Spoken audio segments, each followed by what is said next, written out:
agad sa aking YouTube channel, Quezon Province Realty TV. Okay, it's me again, Miss Geraldine Villarasa. Okay po, nandito naman po ako ulit sa isang barangay dito po sa Tagkawayan, Quezon. Meron pa rin po akong iba-vlog or iaalok sa inyo na isang property along Barangay Road po ito. May lawak po to na 12 hectares. Then yan pong natututukan ng yan ng aking camera. Yan po yung Barangay Road na papunta po mismo dito sa property. Then mula po doon sa town proper ng Tagkawayan, Quezon, ang layo niya naman po ng property doon ay nasa 5.5 kilometers. Then dalawa po ang daan na pwede po nating pasukan papunta dito sa property. Dito po sa kabila naman medyo malapit-lapit, pero dito po kami dumaan sa medyo may distansya. Ito nga pong 5.5 kilometers ang layo. Then yung pong property ay along Barangay Road. Napakaganda po ng kalsada dito. Although, syempre po, alam natin ang ano natin sa Pilipinas, hindi naman po talaga yung tuloy-tuloy ay sementado. Meron pa rin po diyang rough road. Pero po yung property, yan pong sa may mga taong yan, sementado po yan hanggang dun po sa may end ng property dun sa side na yan. Then, okay po. Ipapakita ko na po sa inyo ang 12 hectare ng Tagkawayan, Quezon. Ito po pala ay malapit po sa school, then sa barangay hall. Then meron pa po pala akong ipapakita sa inyo. Ayan, may isa pa po dito ang kalsada. Yan. Ito po ay papunta naman po yan sa kabilang barangay. Then ito pong side na to property pa rin. About po sa electricity, wala po tayong poproblemahin kasi ayan, meron po siyang kuryente dito. Then, ang pinakamaganda po, meron po siyang cellphone signal. Okay po, tara po at iikutin na natin ang 12 hectare ng Tagkawayan, Quezon. Yan po, left and right po, property pa din. Okay po, dito po muna tayo sa kabilang side na to. Ayan po, yan pong bakod na yan na po yung boundaries nila dito po sa property. Ano po? Yan, then ito, kasama pa rin po yan. Ito po yung Barangay Road. Then ito po ang kalakihan. Ayan, napakaganda po ng area. Meron po siyang, siguro po yung mga nasa 1 hectare na palayan. Ayan, nasa gitna po mismo siya. Ayan po ang palayan. Then, ito po ang kaparangan. Napakarami po niyang nyog. Sa totoo lang po. Tingnan po ninyo, oh. Sobrang dami po ng nyog ng property na to. Ayan. Ito pong gitna, yan, ito po yung palayan. Ito pong side na to, napakaganda po nitong lagyan na ng baka or kambing. Kasi medyo po siya tumalibis ng konti dito sa side na to. Pero napakababa po ng pagkatalibis niya. Kumbaga po, ang cute niyang tingnan dyan sa side na yan. Yan. Tatawirin po natin yung palayan. Ano po? Ayan, ito po yung palayan. Ngayon po ay tinatrabaho na nila kasi talagang umuulan na po ngayon dito sa amin sa Quezon. Kaya umpisa na naman po ngayon ng pagtatanim ng palay. Okay, saan kaya tayo dito medyo maano-anong?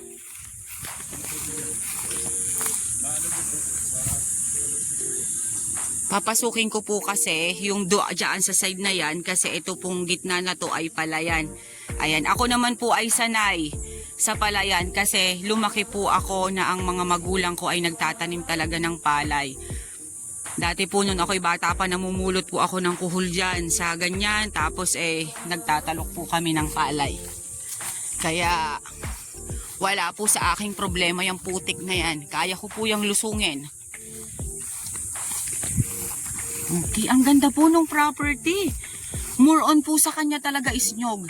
Ito lang pong side na to ang medyo bumakante, pero ang ganda po ng view niya dito sa side na to, dito sa may Barangay Road.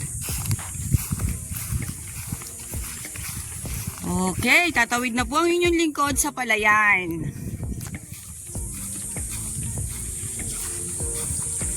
Tingnan nyo naman po, ang dami ng nyug, oh. Mahogany, Jimelina, bangkal. Ayun po, may nakita na po akong fruit bearing sa kabilang side na yon. Kay Mito. Ang kagandahan po talaga nito, nasa gilid po talaga siya ng kalsada ng cemented road. Dun po sa mga buyers na gusto pong mag-subdivide ng property, napakaganda po nito. Yung pong iba-buy and sell nyo rin po yung area. Pagkatapos pong matituluhan sa pangalan nyo, ayun, proceed naman po tayo ulit sa pagbibenta nyo. Ayan, napakaganda po. Po yung aking tinawiran, success po ang inyong lingkod. Ayan, eto na po ako sa pinakang nyugan. Yan, medyo po umislant lang po yung property. Hindi po siya katulad ng mga ibang area na malalaking area na talaga pong siya ay napakabundok. Kumbaga ay rolling masyado. Ito po ay hindi. Yung pagkakaumbok niya lang po ay kakaunti. Hihingalin lang po yung inyong lingkod kasi habang naglalakad ay nagsasalita. Pero kung iikutin ko lang po itong property na to, hindi pa ako dito hihingalin kasi masyado pong mababa lang yung pagkatalibis niya. Ang ganda po oh. Ayan, may mga pangilan-ngilan pong Jimelina. More on po talaga ay nyog. Yun po yung masasabi ko. Ayan.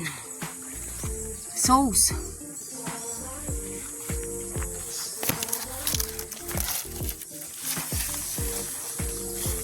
Nakalinyada pa po ang nyug oh. Yan, yan pong palayan na yan. Kasama pa rin po yan. Napakaganda po oh. Oh.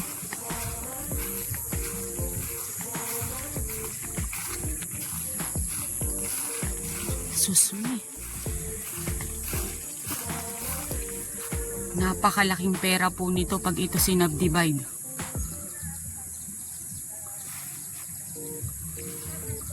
Ang ganda po talaga nung area, sa totoo lang.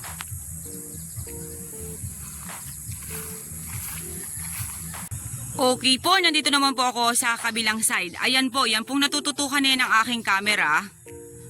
Yan. Cemented road po yan. Yan, yan, yan. Yan po ay dito pa rin sa my property. Ano po? Ayan, basta po yan yung kahabaan na yan, cemented road po yan. Okay, eto naman po yung dito sa kabilang side. Ayan, mahogany again. Ayan, mahogany po ang nandito sa side na to. And then, ayan, sampalok, Indian mango, kaimito. Yan po ang fruit bearings dito sa nakita ko sa kabilang side na to. More on lang po talaga ay siya nyog. Sa totoo lang po. Ayun, ayun yung sinasabi ni Kuya Don na barangay hall. Okay po. Ayan po, ang boundaries naman po niya dito sa kabilang side ay yung barangay hall na yon. Ayun po yung bahay na yun na malaki, para po siyang bahayan po ang barangay road dito. Barangay hall road, barangay hall ng barangay po ng lugar na ng property na to. Ayan. Sa nyug po nito, hindi po ito bababa sa 1,200 kapuno. Kasi dito po, ayan, halos dasik pa rin po dito sa side na to. Ayan po siya, napakaganda po. Ako na po magsasabi sa inyo, talagang ang ganda po ng area. Hindi po siya bundok.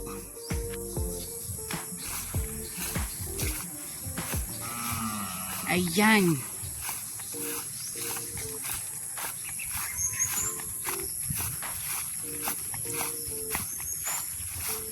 Sa laki po ng area na to na 12 hectares, talagang napakaganda po. Ayan, makikita naman po natin ang mga nyugo. Sus, talaga pong napakaganda oh. Wala po akong masabi sa nyug nito. Okay po, babanggitin ko na po ang barangay ng property na to.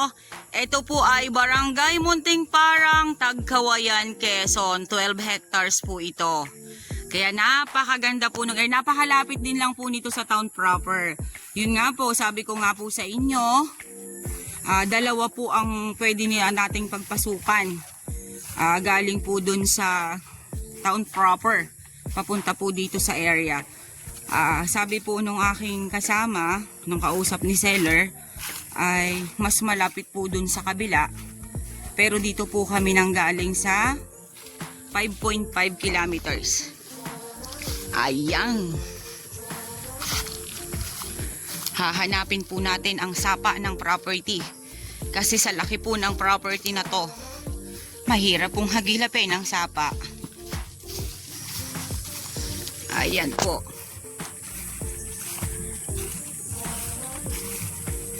Pero sa totoo lang po, maamo po ang tubig dito sa lugar na to.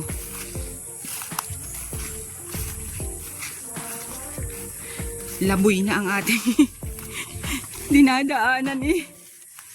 Kasi po maulan po nung mga nakaraan. Kaya medyo po madulas, maputik. Ayan, ang inyong lingkod po ay naglalakad sa putikan. Ayan pa po ang area oh. Napakaganda po. Yung mga nyug po niya, napakarami po ng buwig. Sa totoo lang po, ayan oh, ito pong mga yan oh, ang dami po niyang mga bunga. Talagang kasagsagan po siyang namumunga ng husto.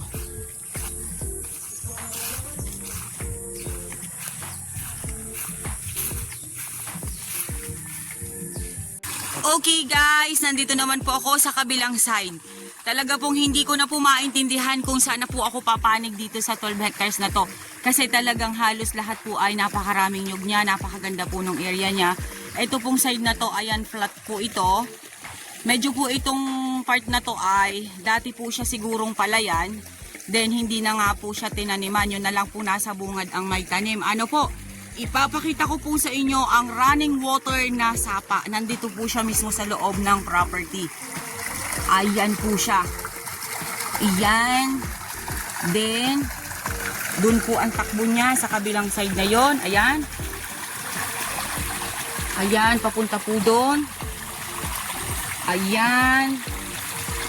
Okay, ito po yung malapit na po ito sa may barangay hall. Ano po? Running water po ang sapa niya dito. Sa loob po ng area. Ayan po siya. Okay. Napakaganda po ng property sa totoo lang. Bihira po ang ganitong area, ganito kalaki na hindi po talaga siya mabundok. Hindi po katulad ng ibang mga nabablog ko na talaga po siyang pag malalaking ektarya ay matik po talaga mabundok. Rolling po masyado ang property, pero po ito ay hindi. Halos karamihan po sa kanya ay flatland. Ayan. Sus, ganda.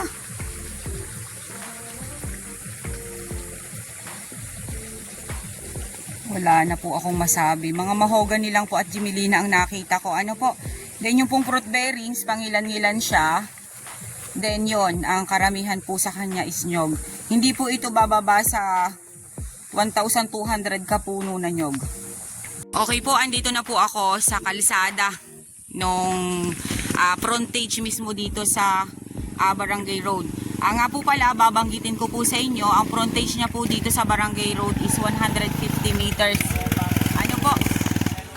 Okay po, ito po yung side na to, ayan. Kasama pa rin po siya sa 12 hectares. Then, ayan po, ito po yung sinasabi ko sa inyo kanina na gilid po mismo siya ng Barangay Road. Ano po? Kasama pa rin po ito doon sa 12 hectares. Ayan. Then, ayan, may mga Jimelina pa rin po dito sa side na to. Then, may mga saging. Ayan po. Ito po yung bungad ng Barangay Road. Ano po? Ayan, pantayin pa rin po dito sa side na to. Ayun po yung ano nito, yung gitna po niya ay yung palayan kanina na dinaanan ko. Ayan.